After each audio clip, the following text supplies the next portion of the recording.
कक्षा 7 के बच्चों का संस्कृत की ऑनलाइन कक्षा में स्वागत है। आज हम तीसरा पाठ पढ़ेंगे। तृतीय पाठ है। तीसरा पाठ का नाम है स्वावलंबनम, आत्मनिर्भरता।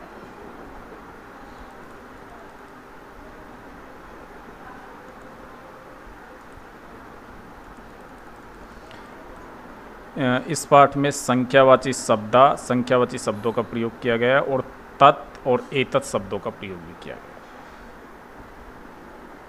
अब हम पाठ पढ़ेंगे, सभी ध्यान से इसका अर्थ समझेंगे। कृष्णमूर्ति श्रीकंठस्य मित्रे आस्ताम। कृष्णमूर्ति और श्रीकंठ मित्र थे। च यानी और, कृष्णमूर्ति और श्रीकंठ दो मित्र थे। मित्र मीन्स दो मित्र थे। श्रीकंठ से पिता समृद्ध आसीत। श्रीकंठ के पिता समृद्ध थे, धनवान थे।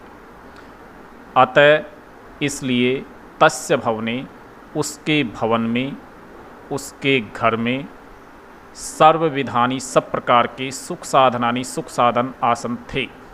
तस्मिन् विशाले भवने, उस विशाल यानी बड़े भवने, भवन में, घर में, उस बड़े घर में 40 स्तंभा आसन। 40 मीन्स 40 स्तंभा पिलर थे। स्तंभा पिलर या खम्बे, ये स्तंभा बोलते हैं इनको, पिलर या खम्बे। तो उस बड़े भवन में 40 पिलर्स थे, खम्बे थे। तस्य 18 प्रकोष्ठेषु, उसके 18 प्रकोष्ठेषु 18 कमरों में 50 गवाक्षा मीन्स खिड़कियाँ। उस तस्य 18 प्रकोष्ठेषु, उस के यानी उस मकान के 18 कमरों में 50 खिड़कियाँ। 44 द्वाराणी, 44 यानी 44 द्वाराणी यानी दरवाजे। 36 विद्युत व्यजनानी यानी विद्युत पंखे।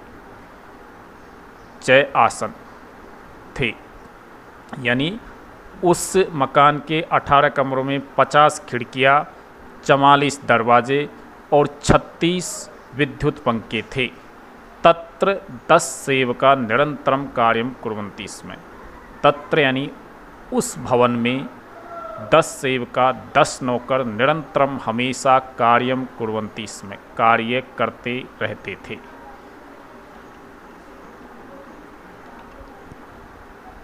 परम कृष्णमूर्ते माता पिता च निर्धनौ कृषक दंपति। अब ये जो फोटो दिखाई दे रहा है, ये जो चित्र दिखाई दे रहा है, ये श्रीकंठ का परिवार है। श्रीकंठ के पिता बहुत अमीर है और उनका घर भी बहुत शानदार है। अब हम कृष्णमूर्ति के बारे में पढ़ेंगे। परम कृष्णमूर्ति, परम यानी लेकिन, कृष्णमूर्ति माता पिता, कृष्णमूर्ति के माता पिता निर्धनौ कृषक दंपति, निर्धन कृषक किसान दंपति थे। दंपति यानी पति पत्नी। निर्धन गरीब कृषक दंपति थे, निर्धन किसान दंपति थे कृष्णमूर्ति के माता पिता। तस्य गृहम आडंबर विहीनम साधारणम च आसीत्। तस्य गृह यानी उसका घर, किसका घर? कृष्णमूर्ति का घर। आडंबर विहीनम यानी दिखावे से रहित, साधारण च आसीत् और साधारण था। ये कृष्णमूर्ति का घर है और इसका घर बहुत ही साधारण और दिखावे से रहित है। तस्य गृहम आडंबर विहीनम, उसका घर दिखावे से रहित और साधारण था। एकदा श्रीकंठ है, एक बार, एकदा मीन्स एक बार। श्रीकंठ है, श्रीकंठ तेन सह, उसके साथ प्रातः सुबह 9 वादने 9 बजे तस्य गृहम अगच्छत्, उसके घर गया। यानी एक बार श्रीकंठ कृष्णमूर्ति के घर गया। तत्र कृष्णमूर्ति तस्य माता पिता च स्वशक्त्या श्रीकंठस्य आतिथ्यम अकुर्वन्। तत्र वहाँ कृष्णमूर्ति च मीन्स और, कृष्णमूर्ति और तस्य माता पिता, उसके माता पिता ने स्वशक्त्या अपनी शक्ति के अनुसार श्रीकंठस्य आतिथ्यम, श्रीकंठ का स्वागत किया। आतिथ्यम अकुर्वन् यानी स्वागत किया। एतद् दृष्ट्वा, यह देखकर श्रीकंठ कथित, श्रीकंठ बोला, मित्र अहम भवताम सत्कारेण संतुष्टोऽस्मि। मित्र, मैं आपके स्वागत से संतुष्ट हूँ। केवलम इदमेव मम दुखम, केवल यही मेरा दुख है। यत्कि तव गृहे एकोपि भृत्य नास्ति, तुम्हारे तव गृहे तुम्हारे घर में एकोपि एक भी भृत्य नास्ति यानी नौकर नहीं है। भृत्य मतलब नौकर, नास्ति नहीं है। यानी स्त्रीकंठ बोला कि मुझे यही दुख है, यही केवलम इदमेव मम दुखम, केवल यही मेरा दुख है। यत्कि तव गृहे तुम्हारे घर में एकोपि भृत्य नास्ति, एक भी नौकर नहीं है।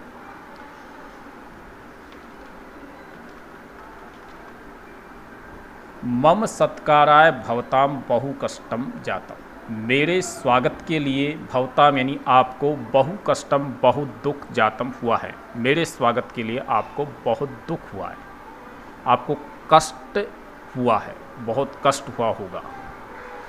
मम गृहे तु बहवै कर्म करा संति, मेरे घर में तू यानी तो बहवै कर्म करा बहुत सारे, बहवै यानी बहुत सारे, अनेक, कर्म करा नौकर संति है, मेरे घर में तो अनेक नौकर है। तदा कृष्णमूर्ति एवदत्, तदा यानी तब, कृष्णमूर्ति एवदत्, कृष्णमूर्ति बोला। मित्र, हे मित्र, ममापि अष्टौ कर्म करा संति, मेरे भी मित्र यानी मेरे, हे मित्र, ममापि यानी मेरे भी, अष्टौ यानी 8 कर्म करा संति नौकर है, मेरे भी 8 नौकर है। कृष्णमूर्ति बोला कि मेरे भी 8 नौकर है। तेच वे है द्वौ पादौ यानी 2 हाथ, द्वौ हस्तौ 2 हाथ, द्वौ नेत्रे 2 आँख,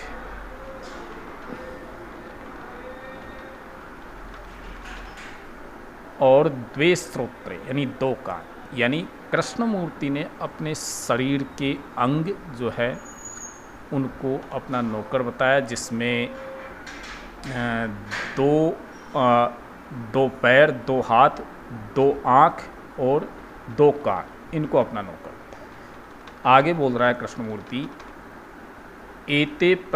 एते प्रतिक्षणम मम सहायक, ये सब 8 नौकर प्रतिक्षणम यानी हर पल मम सहायक यानी मेरे सहायक होते हैं, मेरी मदद करते हैं। किंतु तव भृत्या सदैव सर्वत्र च उपस्थिता भवितुम न शक्नुवन्ति, लेकिन आपके नौकर, तव भृत्या यानी आपके नौकर, सदैव हमेशा, सर्वत्र सब जगह यानी हमेशा सब जगह, उपस्थिता भवितुम न शक्नुवन्ति, च मतलब और, हमेशा और सब जगह, उपस्थिता भवितुम, उपस्थित होने, उपस्थित भवितुम यानी उपस्थित नहीं हो सकते हैं, उपस्थित यानी उपस्थित, न भवितुम शक्नुवन्ति नहीं भवितुम हो शक्नुवन्ति सकते हैं, यानी लेकिन आपके नौकर हमेशा और सब जगह उपस्थित नहीं हो सकते हैं।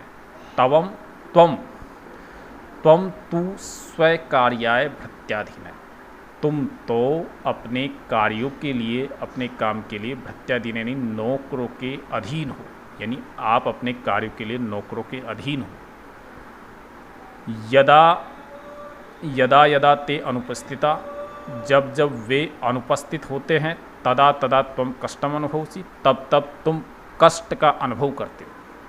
स्वावलंबने तू सर्वदा सुखमेव, स्वावलंबन में तो सर्वदा सुखमेव यानी हमेशा सुख ही रहता है। न कदापि कष्टम होती, कभी भी कष्ट न यानी नहीं होता है। स्वावलंबन यानी आत्मनिर्भरता में हमेशा सुख रहता है, कभी कष्ट नहीं रहता है।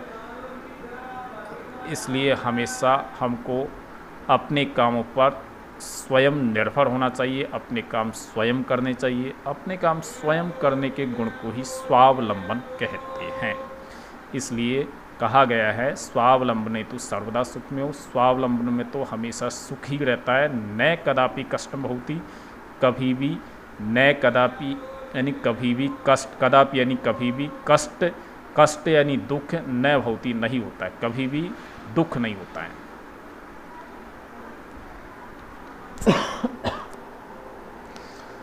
श्रीकंठ एवदत्, श्रीकंठ बोला, श्रीकंठ बोला। श्रीकंठ क्या बोलता है? मित्र तव वचनानि श्रुत्वा, मित्र तुम्हारे वचन सुनकर मम मनसी, मेरे मन में महती प्रसन्नता आ जाता है, बहुत बड़ी प्रसन्नता हुई है। यानी आपकी बात सुनकर मेरे मन में बहुत खुशी हुई है, प्रसन्नता हुई है। अधुना अहमपि स्वकार्याणि स्वयमेव कर्तुमिच्छामि। अब अहमपि यानी मैं भी, अहम प्लस अपि मैं भी, स्वकार्याणि अपने कार्य, स्वयमेव स्वयं ही, खुद ही, कर्तुम इच्छामि यानी करना चाहता हूँ। भवतु सार्धद्वादशवादनमिदं, भवतु अच्छा, सार्धद्वादश, द्वादश सार्धद्वादशवादनम यानी 12:30 यानी 12:30, 12:30 12:30, 12:30 हो गए हैं। सांप्रतम गृहम चलामि, सांप्रतम अब गृहम चलामि घर चलता हूँ। धन्यवाद। आप इस वीडियो को अब बार बार देखेंगे इस पाठ को समझने के लिए।